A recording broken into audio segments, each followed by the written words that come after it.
Ivan, it's a pleasure to have you here at the European Nations Cup. Is this something you played in before? No, that's the first time I take part in such an event. And how are you enjoying the match poker format? It's definitely a lot different from the regular one. I've just played like 60 hands so far, so like I cannot say I fully understand like the right strategy for this one yet, but it is definitely different from the regular poker match, and I have to adapt my play. Absolutely. And have you got a good team here?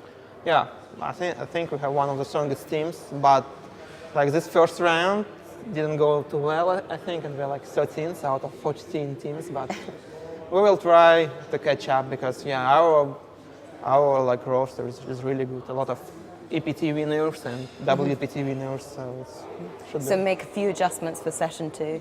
Yeah, there's as I've said, like the point system is a little bit different here, and we have to adapt our strategy. Yeah. And you were going to come with your family, of course, but yeah, my wife, she's a professional poker player too, yes. and she's supposed to be on the team, but yeah, we had like visa problems, so she had to stay home, and we'll have to find a substitute here. And if we can, let's talk a little bit about poker in Russia. What are the latest developments? As you may know, you cannot play poker live in Russia since 2009. And just recently, like there are some movement to change the situation. Like a few days ago, there was a press conference about we organized a non-profitable organization, like a league of poker players, that should help poker players, voice their opinion and speak with the government, and maybe get some laws in place, to regulate the market. Like the main line of the press conference was there are millions of poker players in Russia, and we are like we're a big group, and we want government to look at us and just regulate the game, regulate so we can play in Moscow, in Russia. We will see what happens. It's just a first step towards the legalization, but I hope it will work out. I hope so too.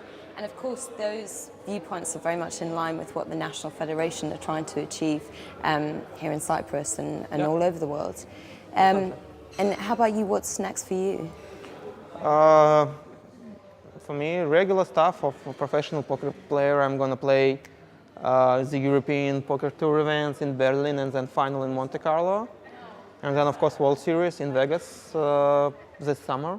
So, yeah, it's going to be hot for the next few months. It's going to be very, very hot. And we have to talk about your rise to fame in Russia and globally. Because you started, of course, as a computer games player, and you were paid to test computer games, is that right? No, not to test. I was a player. I played computer games, and they have tournaments too. Much smaller scale, of course, much smaller prizes. But yeah, I played, and I did it professional, and then like many of other computer game players that I was friends with, they all switched to poker, and so did I. And do you still play? A little bit, not much, because I don't really have time to play a lot. I have a small son. I have to play poker a lot. I have to travel, so yeah. But I still enjoy it, of course. Yeah. Very good. And let's talk about 2008, which was a massive year for you, not only coming second in the WSOP, but of course third in the WSOP Europe Tour. So talk us through how you got to that point. I think it was the year I played the most. So it was just hard practice and, of course, getting lucky at the right times. But when I look back, I realize I've been grinding non-stop before the 2008 summer. I've played so much hands online.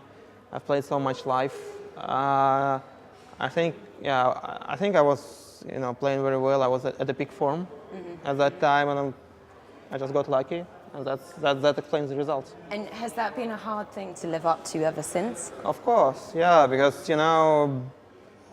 when I talk about to other fellow professional players, of course you lose motivation when you achieve something, when you win a huge event, or like even 2 events, if you go very deep. It's really hard to keep yourself motivated, because you start thinking, okay, maybe I can play less. I'm such a good player, Yeah. Maybe I can play less and I still win. But that doesn't happen in poker. So I had a few rough years, but now I play a lot again, and I like the way I play. So we'll see if I get lucky again and if I win something.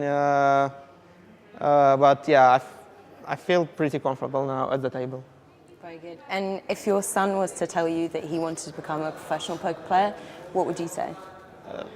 Fine, go ahead. I mean, it's a good life. It's a good life, and it's actually funny. He likes to come and say, "Okay, I'm busy now. I'm gonna go play some poker, win money, and buy you some presents." Stuff like that. He thinks it's some kind, of an easy money. When he needs money, he comes. Okay, I go play poker. Of course, he doesn't understand what poker is, but yeah, he's definitely gonna play it.